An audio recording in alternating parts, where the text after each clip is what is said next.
inspired, fired up, and on the move. Yeah, yeah, yeah, yeah, yeah.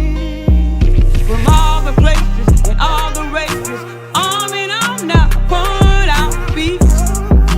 Yeah, yeah, yeah, yeah, yeah, yeah, yeah, yeah, yeah. From all the schools and all the homes, it's time to take it. It's time to take it to the street.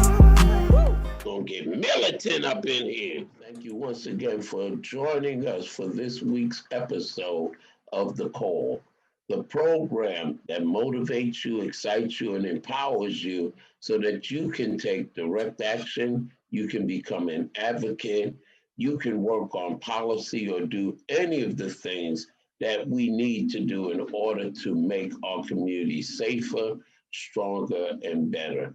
And today's guest that we have is Makeda Okolo, who is with NOAA and is also the person who helps us by keeping track of what's going on with tropical storms and what's happening in the Southeast as well as the Caribbean. And so thank you, and feel free to tell folks about NOAA and your title and more specifically what you do. So glad to have you on with us today.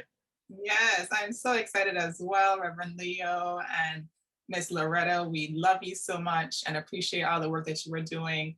Thanks for inviting me. I feel like this conversation has been a while in the coming.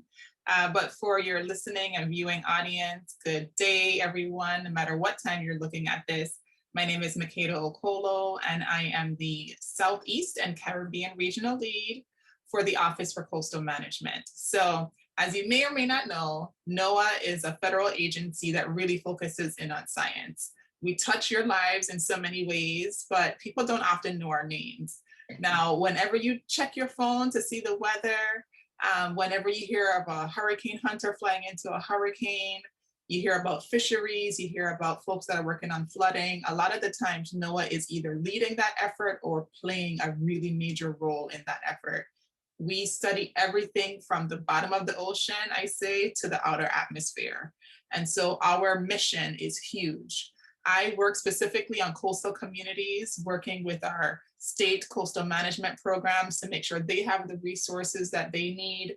But more recently, an effort was started, and it was really a partnership between the National Wildlife Federation and my office to have a Southeast and Caribbean environmental justice community of practice. And that has been my passion project, because we are working really hard to get community citizens, grassroots community leaders, also academia, state programs, everyone who cares about empowering local communities, specifically around coastal issues, right? So flooding, preparing for storms, recovering from storms, and also building the pipeline. And Reverend Leo has been a huge advocate and partner with that. So that's just a little bit about what I've been doing as of late. So hopefully that gives a good sense. Oh, that was remarkable. That's why I just punted to you, because there's no way there's no way I would have been able to adequately, describe what you do and the great work that NOAA does. And as in the past, I've reached out to you for specific information, even predictions during hurricane season, which has been a great help. Sharing that information with people in the community really helped them to get a sense of how they needed to prepare for what might be coming. And so that is that. I mean, NOAA is not recognized enough. A lot of people don't know about NOAA, but NOAA, like you said, from the bottom of the sea to our atmosphere and the daily weather reports that we get, all of that is because of the amazing work that NOAA is involved in. But there's one thing I would like to talk with you about, because a little bit about your background, because as African Americans, as people of African descent, Caribbean descent, people of color, we're not accustomed to seeing very many folks of our hue involved in the kind of work and activities that you described. So, how about sharing with us a little bit about your background, where you're from, and how you got involved with this work? What motivates you? What excites you? What causes you to have the passionate commitment that I know you have? I appreciate the question. So some background I should add is that I'm from St. Croix, which is in the U.S. Virgin Islands. It is a small island. It's 84 square miles in total. So it's 28 miles long. You pretty much drive from end to end in an hour, if that. But it's a beautiful place. It's definitely my heart. And so I think when you grow up in a coastal community, whether it be in the Southeast US or on an island, your life, your culture, everything about you is so intertwined with the ocean that for me, it became a part of my mission to make sure that I was doing something to help, right? On a few levels. One, so that we can preserve our beautiful places, but also so that we can preserve our way of life and our culture, right? We've talked about our children in the past, and I have 2 little boys, and I want them to be able to have that connection that I have as well. And so we all have teachers in our lives, and my aunt is an environmental science teacher. And so I spent many a weekends with her doing beach cleanups, planting mangroves. And I think that is what really spurred my interest in pursuing a passion in science and a passion in the environment, for sure. But beyond that, I was raised, they say it takes a village to raise us. And I was definitely raised by a really strong village that was very, very active politically, also active just in community empowerment and helping each other. And so that ethic really is built in my DNA. And so for me, it was, how do I find a way to kind of be the pivot point? Because I felt a lot of times scientists couldn't really speak in really clear language that people could understand or policymakers could understand. And a lot of times, in the policy world, it's moving so quickly, they often can't slow down enough, to make sure that we're really grounding ourselves in science the way that we should. And so I kind of put that all together and I said, you know what, I want to be that pivot point. I want to be at the joint where we can help to make sure that we are using science to inform our actions, that policymakers can understand it. And then the more important part is that we are leveraging these resources to empower people that are on the ground. And so that we are preserving culture, we're preserving our way of life. And I had an opportunity to work on the Hill for a long time. I kind of joke around that I grew up on the Hill, but I started off as an intern the summer between my freshman and sophomore year of undergrad. And what I realized there too is that there is power in us helping to leverage our resources and to make sure that our communities are totally engaged. And so that has led me to where I am. And every time I enter a room and I realize that our voices are not being represented, it just reminds me that it's even so that much more critical that we encourage our young people to get into these fields, right? Because the only way solutions are going to be tailor-made to us is if our voices are there when the decisions are happening. And so it's a passion, it's a daily endeavor, if you will. And it's a part of my love and what keeps me going, to be completely honest. Oh, wonderful. And so in your telling your story, I was thinking of so many different things. And one thing is I have yet to visit the U.S. Virgin Islands. And so that's now on my bucket list. And you probably, when that happens, I'm sure you can tell me some great places to. Oh, absolutely. I'll do your whole trip itinerary for you. Make sure you eat the best food and go to the best beaches. And I will tell you, so I came to Charleston in February of last year, right before everything was shut down. And I was in the market and heard some ladies talking. And I felt like I had been teleported back home because they sounded so much like us. And so that is such a special connection, I think between our coastal communities in the South Carolina, Georgia area, being Gullah and Geechee, and then those of us that were dropped off in the Caribbean, right? It's all about, where you were let off, essentially. Oh, absolutely. You did. You and I may be cousins. You never know. So and I want us to have a conversation offline because I just got some information about some funding that will become available for NGOs that are located in the U.S. Virgin Islands. Okay, good. I'm sure you know some organizations, and if you share that with me, I'll make sure that it gets to the funder. Okay. Okay, beautiful, beautiful. So you mentioned mangroves also, and when you mentioned mangroves, it brought to mind how we have people, a lot of folks, environmental justice communities that are located in mangroves. And can you talk a little bit about, we know in terms of environmental justice on the mainland, how communities of color have oftentimes been located in places that are flood zones and where there's environmental hazards and environmental vulnerability. So you mentioned mangroves, and so can you talk a little bit about mangrove communities and other communities and what the climate impacts are doing to them? Yeah, no, definitely. So, I think first it's important to just talk about mangrove systems in general. And so if you've ever been there are mangroves in Florida, but there's lots of mangroves in the Virgin Islands, in Puerto Rico, as well as other Caribbean islands. And there are these beautiful trees, if you will, that are rooted in the mud right along the coastal area. Sometimes it can be kind of stinky because it's muddy and there's bugs flying, but what you don't see is under the water. These are really important areas where fish spawn, where moms come to lay their eggs and the babies are finding food. Their root systems are so intricate, it creates like this very lush, thick buffer in that specific area of the island. And whenever there are storms, the mangroves actually help to protect us because it is so muddy and swampy, right? When all of that surge is coming in, it helps to absorb it.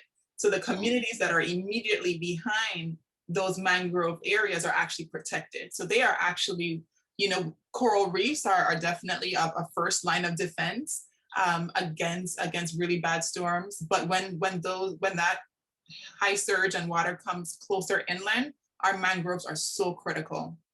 Now, I talked about how soft and wet that area is.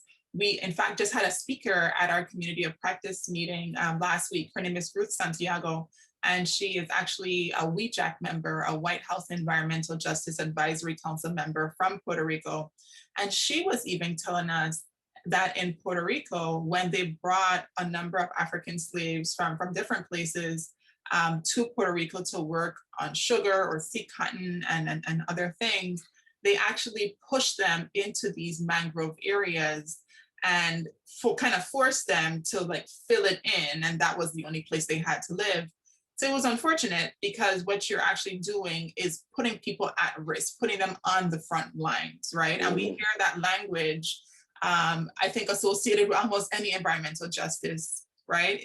Oftentimes communities of color are put in the most vulnerable of areas because those that have the resources, have the money, have the power and the ability to live and strive where it's optimal, right? Oftentimes, if you don't have money, you don't have the power to choose, right? And then we know the history and legacy of racism in our country and as well as in Caribbean islands elsewhere. And that happened over and over again. So, in small island communities, you'll see folks that are living in these mangrove areas, very prone to flooding. But on the Southeast, I'm sure what we see there is, again, communities or industry coming into areas that's what cheaper, right? Because the tax base is lower, folks can't afford as much. And so it's easier for them to come in, buy up all this land and put these high polluting industries where people have less of a voice and don't have as much information on what's really happening, unfortunately. So it's interesting because it draws a bit of a parallel between what vulnerable and historically underserved communities in the territories have been facing, and also what communities in the Southeast have also been facing as well. Yes, and there's definitely a parallel. I mean, we look across the U.S. South and we see communities of color that are located in or near floodplains. We see them much like the mangrove communities. We see them near wetlands and areas that flood really, really quickly. I remember as a youngster once asking my father, I said, why is it that so many Black people live on the south side of Chicago, the south side of Philly, the South Bronx, and all of that? And I remember my father saying, how do rivers flow? How do streams flow? He says, so everybody's mess and garbage with the people who are wealthier, it flows down to those communities, and the flooding and all of that is worse because they tend to live on high ground. So what kind of protections or what, because people are so clever and so innovative, and we know that through colonization, and we know that through slavery that people can innovate. So what have people done, or what are people doing who live in mangroves and similar types of communities? What do we see them doing that that helps to protect them or make their communities more resilient? I think the first thing that communities are doing and should continue to keep doing is organizing. I think that is actually the very first step, where when we come together and we make our voices stronger, then we become a force to be reckoned with.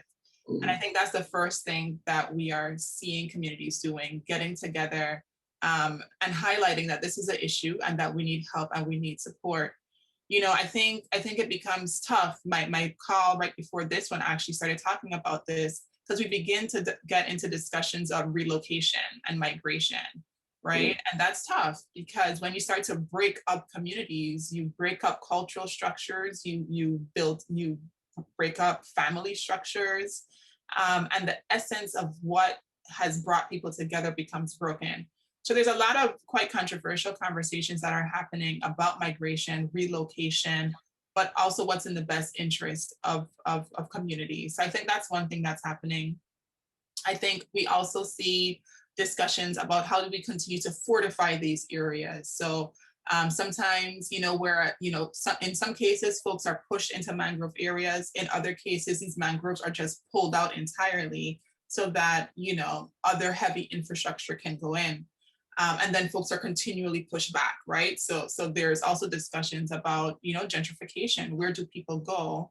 And is it more or less ideal than where they were before? Now, when we talk about just flooding in general, there is lots of innovation that is happening. There is an entire body of work called nature or natural-based infrastructure. And it's really looking at how can we create living shorelines instead of just putting in some cement and putting in a seawall that might only last a little while. Can we put in oyster beds, for example, that can help to rejuvenate the economy? Can we put marshlands back in place so that, it can help to absorb some of the flooding and protect the people that are perhaps right inland from that?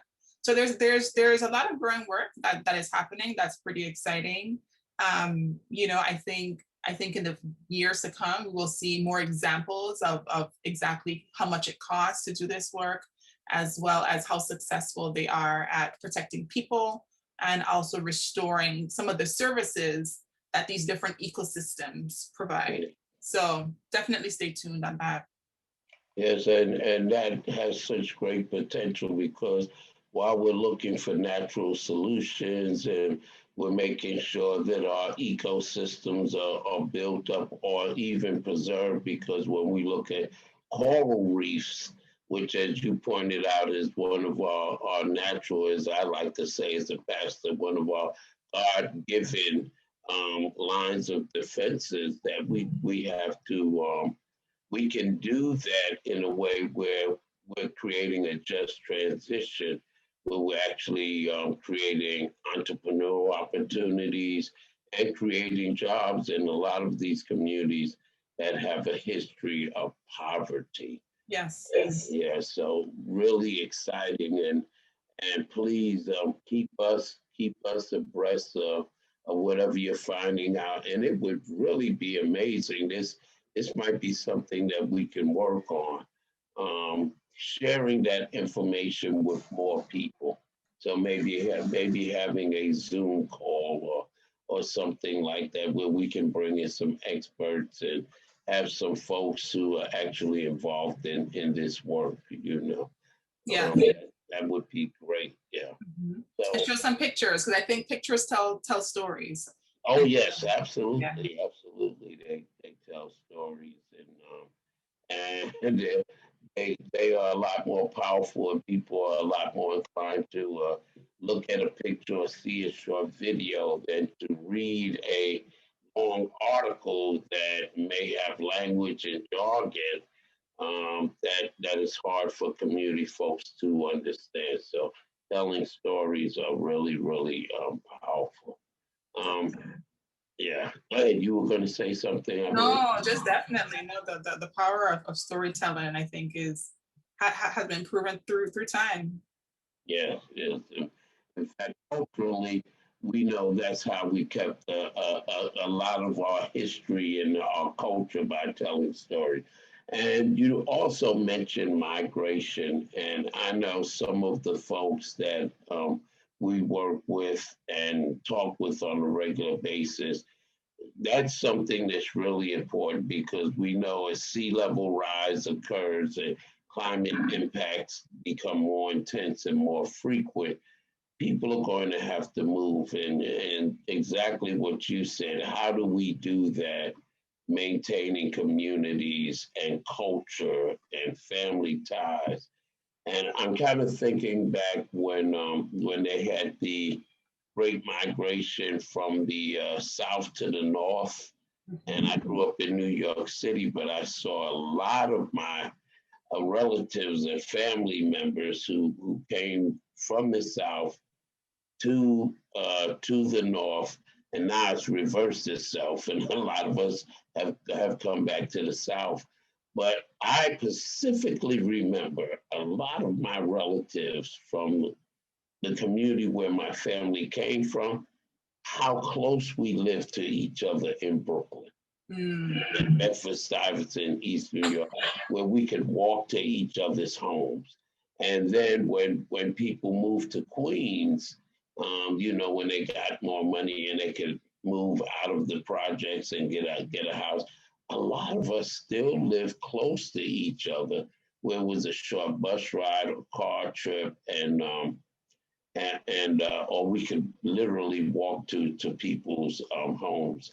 And so, when we think about that, I often think to myself that, well, if we can educate people in our communities, they can help with that relocation and migration process, because that's what happened then. I remember waking up on several mornings as a small child and seeing someone sleeping on the couch and running to my parents saying, "Hey, there's a man on the couch. Oh, that's your uncle so and so. He came up on a Greyhound bus," and they would let folks stay with them until they helped them get jobs and until they could get their own place. And I think if we educate our people and let them know that migration with climate change is something that is going to happen, perhaps we'll put those kind of support systems in place. And so No, I think you just, not to interrupt, Reverend Leo, but I think that's a really good point, right? Because what we're talking about is preparedness. In the Mm, same way that, we prepare every year for hurricanes that we know are going to come, we also have to think about climate change and sea level rise as a natural hazard that we need to prepare for as well. Now, we know when things are further out, it's hard to make it as much of a priority, because what you have to focus on right now is cooking dinner, picking up the kids from school, the day-to-day things of life. But if we are to preserve these cultural and familial ties that are so integral to who we are as people, knowing what's coming on the horizon in terms of climate, we have to keep it in the back of our minds and be planning towards it, right? Like knowing that it's coming, paying attention, seeing when and where people are moving, and begin thinking about, where are we gonna move, right? Like, right. what are the costs in this community? Can everybody come? Are there jobs? It's just something for us to not think that it won't happen in our lifetime, because it's already happening to a number of communities around the country and around the world, really. Right, that was exactly the point that I was going to make. That is already happening. So, here in South Carolina, like other places, recently the state was buying out homes in Conway and Horry County and Marion County. We know of places where the population of these small communities have um, literally been reduced by 50%. Some because of government buyouts, but others people were just forced because they said, I can't continue to repair this house over and over again. I can't afford it. And so people have already started relocating and migrating, but it's not planned. And I think for the sake of our families, our communities, our culture, our history, we really need to start thinking about planned relocation and planned migration. Yeah. Um, yeah. So, which brings me to another point, since we're talking about climate change and sea level rise and flooding, sea level rise, flooding, and hurricanes and tropical storms.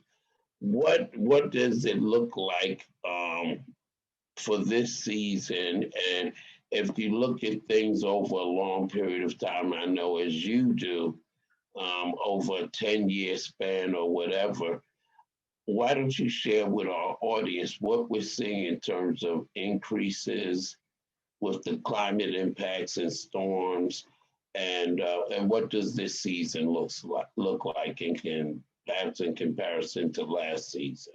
Okay. No, happy to share what I know. So my disclaimer, as always, is that I'm not a meteorologist at all, but these are my closest friends at work.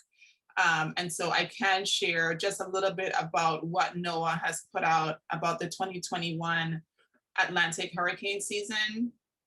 And if you're interested in even more information on this, I'll share my information at the end, and I can always put you in contact with people. But for right now, what we are seeing is a prediction of 13 to 20 named storms, right? So let's keep in mind that a storm is different than a hurricane. So every time there's some activity and you're seeing the swirls and you're seeing, heavy bands of rain or whatever you may be hearing on the news, that's not automatically a hurricane. What they are anticipating is 6 to 10 hurricanes, so almost half of that. And then a fraction of that, 3 to 5, they're anticipating to be major hurricanes. All that said, they are considering this year to also be another above normal hurricane season. We were just talking about climate change. With climate change, with global warming, what we're having is prime conditions for hurricanes to exist and to get stronger. They love heat, they love that warm water. And when they come off of the coast of Africa and they travel across the Atlantic, where there's strong water, not strong, warm water, I'm sorry, the storms get stronger and stronger and stronger. Our goal is always, or our hope, not goal, but our hope is always that They can, perhaps lose energy out in the ocean and not actually come to land. But as we've been seeing year after year after year, we're seeing more and more of these named storms, named and really strong storms, right? I mean, I went through Hurricane Hugo in 1989 when in St. Croix as a little girl. And, growing up, we prepared, like preparing for hurricanes became a way of life for us, right? But I feel like in the past, like you said, 5 to 7 years, we have had way more Category 5 hurricanes than we have ever had before. And that's something that we really need to be paying close attention to, right? We can't just assume that it's not going to hit us. We have to plan as though it's going to, pray for the best, but then be really well prepared in the event that it does happen. So yeah, definitely another really active year. Hopefully we don't have 3 to 5 major hurricanes hit the Gulf and Southeastern Caribbean region, because we know what happens is we get weaker, right? I mean, in St. Croix, for example, in St. Thomas, and even some areas in Puerto Rico, communities are still recovering from the hurricanes that happened in 2017. So for it to just be coming so back to back to back, it gets exhausting after a while. But yeah, so if anyone is interested in more information, I can definitely get some for you.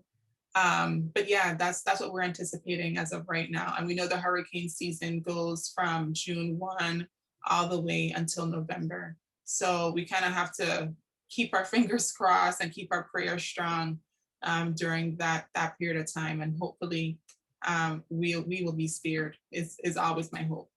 Mhm. And also, I remember someone telling me once that hurricanes were the revenge of our African ancestors, because they start off the west coast of Africa and pretty much follow the same route that the slave ships used to take, to the Caribbean and then up the southern coast. Isn't that right? Yeah, it's true. It's true. I feel like I saw not a documentary, but I saw something online that kind of looked at the tracks of major hurricanes and overlaid the slave trade on top of it. It was fascinating to see. But spirits are strong, and we know that the amounts of lives that were lost over the course of the transatlantic slave trade is more than I'm sure we can even begin to imagine. So, I do think that we always have to say a prayer at the start of hurricane season, and just pray that we continue to be spared and kept well. Right. And so, sea level rise, but you're coming from St. Croix and looking at things in the Caribbean. Sea level rise is a huge problem globally, and I believe, I want to say most people really don't understand that we have island nations that no longer are occupied because sea level rise has become such a challenge that people can't live on islands anymore.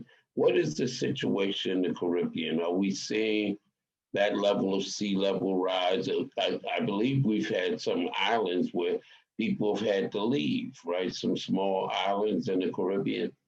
Well, I know for sure in the Pacific. I know in the Pacific, there are some really, really low-lying islands that have begun to be significantly impacted. On St. Croix, for example, we're not seeing tons of relocation associated to sea level rise yet. But what I think we are seeing, which is definitely correlated with sea level rise, is a lot more sunny day flooding or nuisance flooding. There's a lot of different names for this flooding. But even here, I live in DC. Even in DC, when Elsa we got the outer bands of Elsa last week.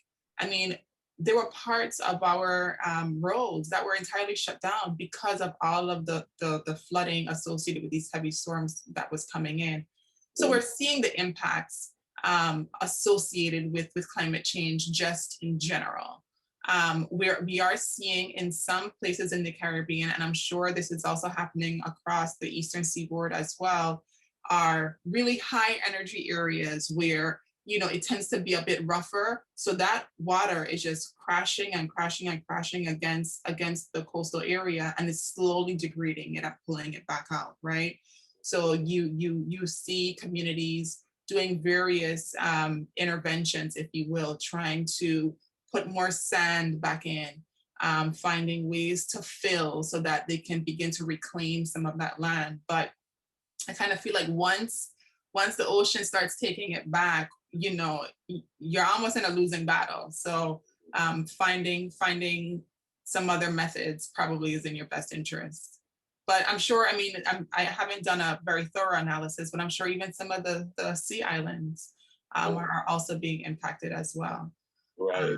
Yeah, it's upon us. It's definitely upon us. And that might mean even more relocation and migration to the mainland, as is happening with, as you said, the Pacific, some of the Pacific Island nations, you know. Yeah. So, okay, so that is interesting. And then you also mentioned that in partnership with the National Wildlife Federation and some really great friends of ours like Mustafa Santiago Ali, Simone Lightfoot, that you have a group of folks that meet on a regular basis. And can you give us some more information about that? Because there may be some folks who are watching right now who would, you know, might be interested in joining in on some of those Zoom calls. Yes, no, definitely. I'm happy that you brought that one up. This is my baby, my passion project right now, if you will. And yes, so I mentioned that I came down to Charleston back in February of 2020, and that's when I met Simone and met a lot of amazing other folks that are working on flooding issues, climate issues in the Southeast, in Charleston. And out of that conversation, there was a frontline community and environmental justice discussion that I think you were a part of, Reverend Leo, actually. And it did just that, right? It brought together so many community leaders, students, nonprofit leaders, folks from local government. We even had Congressman Clyburn and others join the call as well. But to talk about, you know, what are we each doing to help strengthen our communities, especially in the light of COVID-19, in the light of environmental justice issues and other things. And my biggest takeaway from that conversation was, how do we keep it going? How do we ensure that leaders in the Southeast and Caribbean have a space where they can come, you know, it doesn't have to be every week, but, you know, every other month and convene. My office, the Office for Coastal Management, has so many resources that are specifically geared to our coastal programs and to our national estuarine research reserves, but they are really available to anyone. And so I said, okay, my juices started flowing, and with Simone, we started brainstorming, and we said, okay, how can we do a much better job of sharing resources with community leaders that need it? How can we also get everyone who is interested in making more of an impact where environmental justice and diversity and inclusion is concerned, and get them together? And so out of that, this community of practice was born, and we meet once every other month as a large community of practice, which includes everyone, like I said, academia, grassroots folks. But what we also do is in the off months, we have a much smaller meeting of just our grassroots environmental justice leaders, where we are sharing resources, we're sharing training. We had a really good introduction to grant management training a few months back, where we kind of walk through, here are some of the, you know, top 10 things that we get feedback about when we get grant applications in. And something like that is really helpful, because we all know that in order to keep doing the work that you're doing, Reverend Leo, you have to have funding, right? So how can we work on making those applications stronger?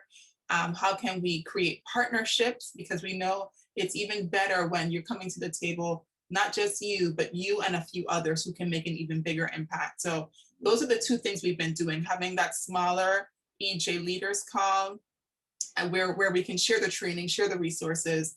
And then we have the larger community of practice call where we have great speakers come in, but also our members also share their lessons learned as well. And we've had some amazing conversations so far that I definitely grow from individually. And so many others just continue to share that they appreciate the time to get together, to learn from each other, to hear about grant opportunities, job opportunities.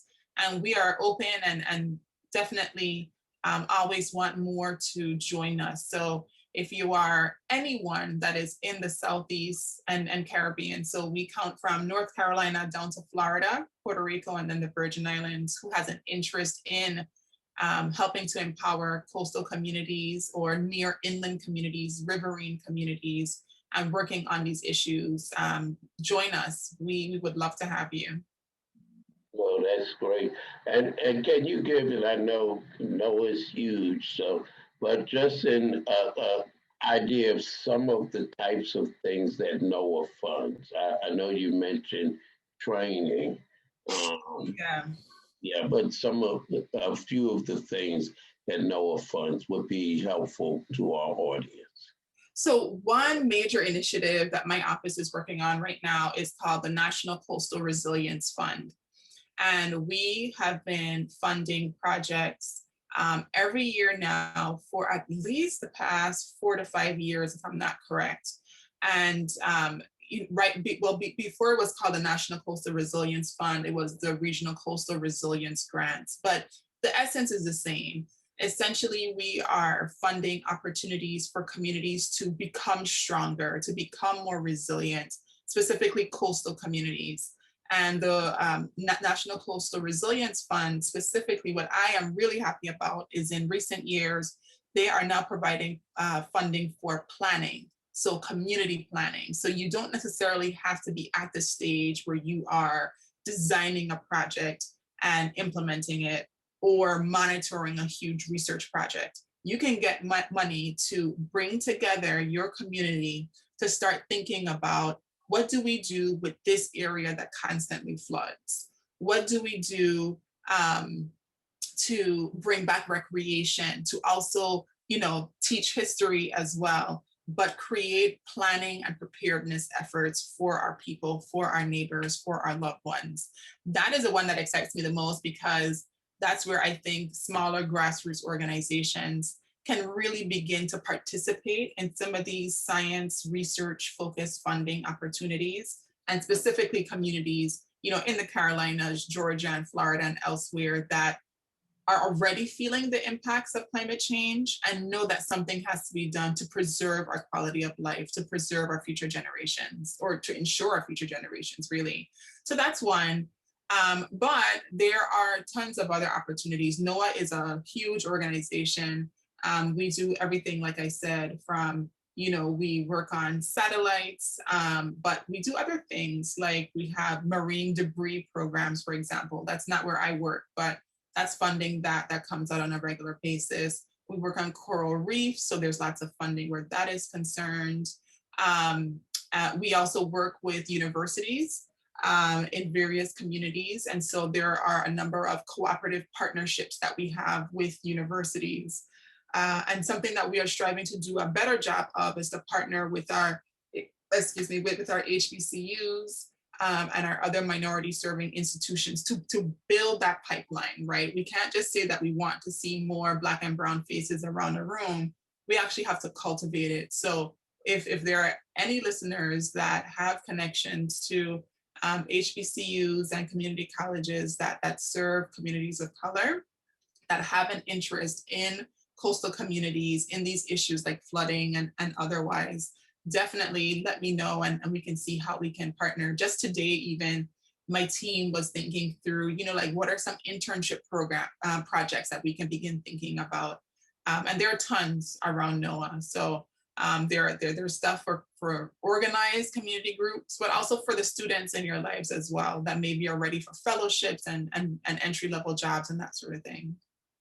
That is wonderful, and I'm going to make sure that I connect you with a couple of professors and see if we can have some students who also might be interested in serving as interns or, helping with research, etc. And wow, we're definitely, October 29th and October 30th.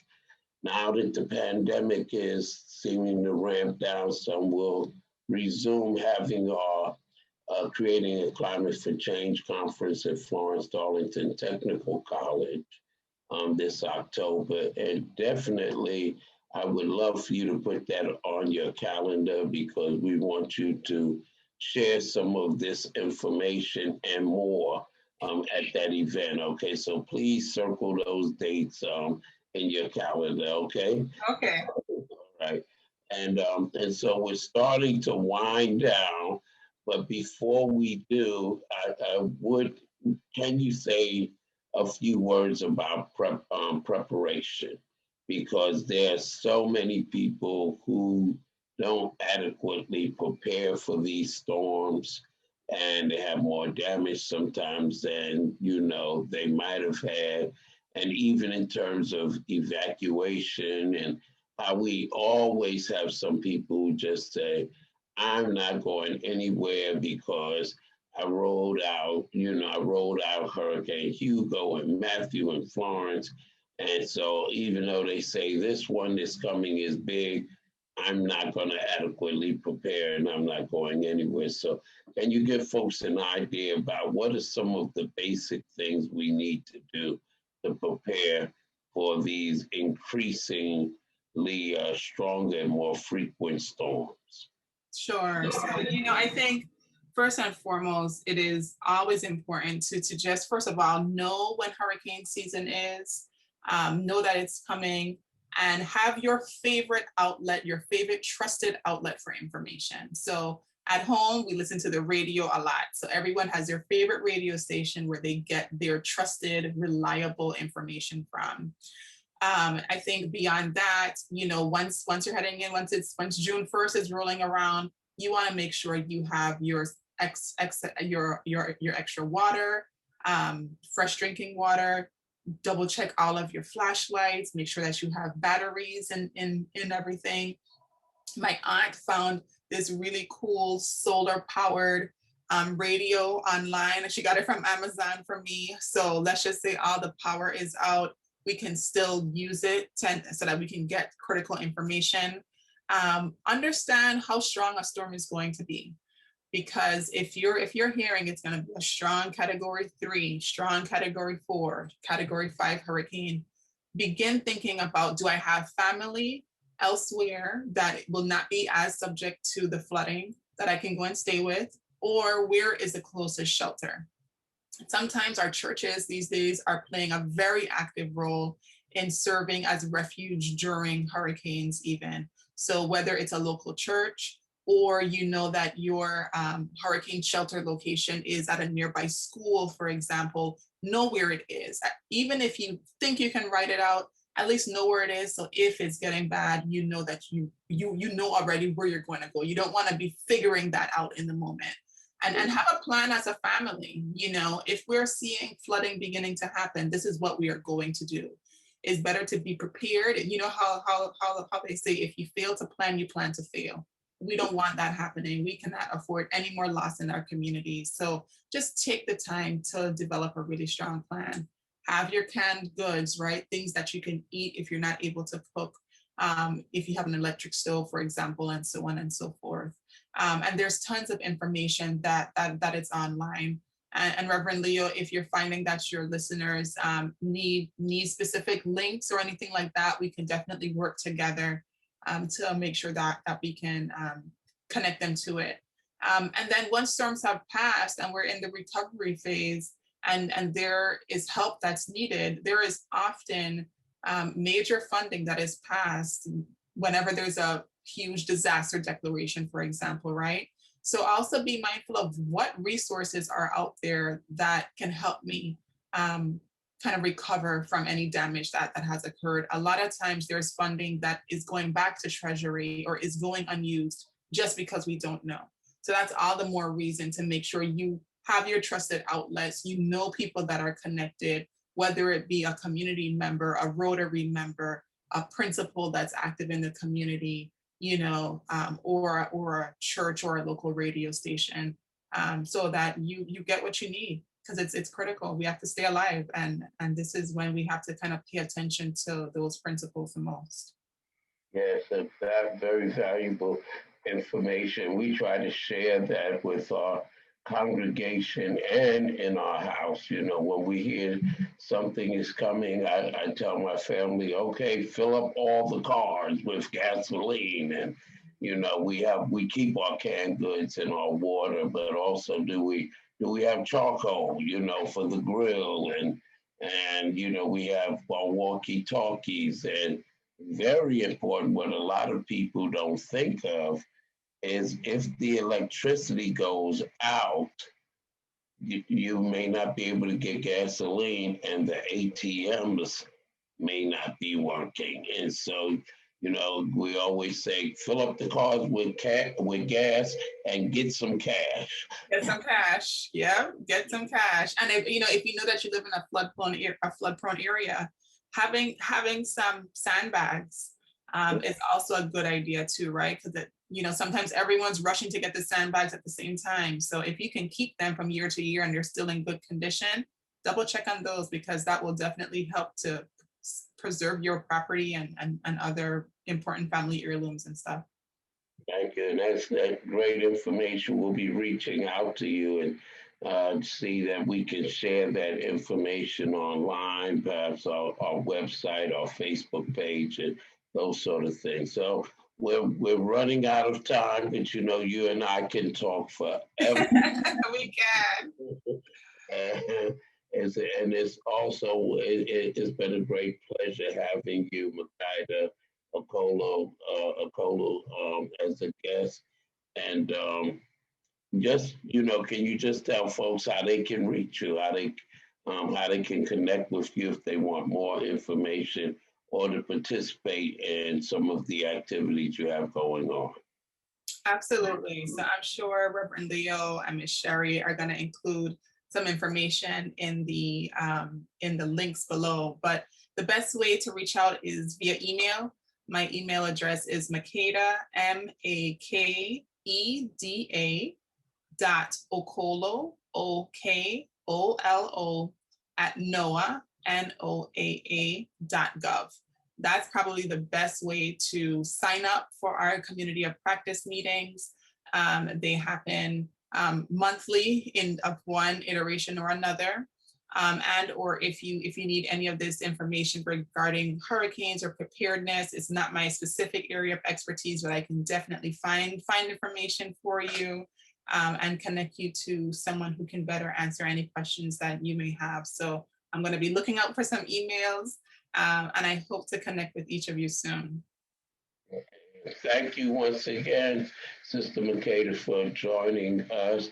And thank you to all of our guests for joining us on this episode of The Call, the program that seeks to educate and empower you so that we can take action, we can advocate, we can support legislation, and do any of the things that we need to do in order to keep our community strong and resilient. Because despite the things that are happening with the climate, et cetera, if we work together, if we are united and we are educated, we can still build strong communities and maintain them. And so if you wish to reach out to us, you can reach us at New Alpha Community Development Corporation, New Alpha CDC at gmail.com. And once again, that's New Alpha CDC at gmail.com. And we'll be looking to see you and yes, you too, at next week's episode of The Call. Thank you for joining us.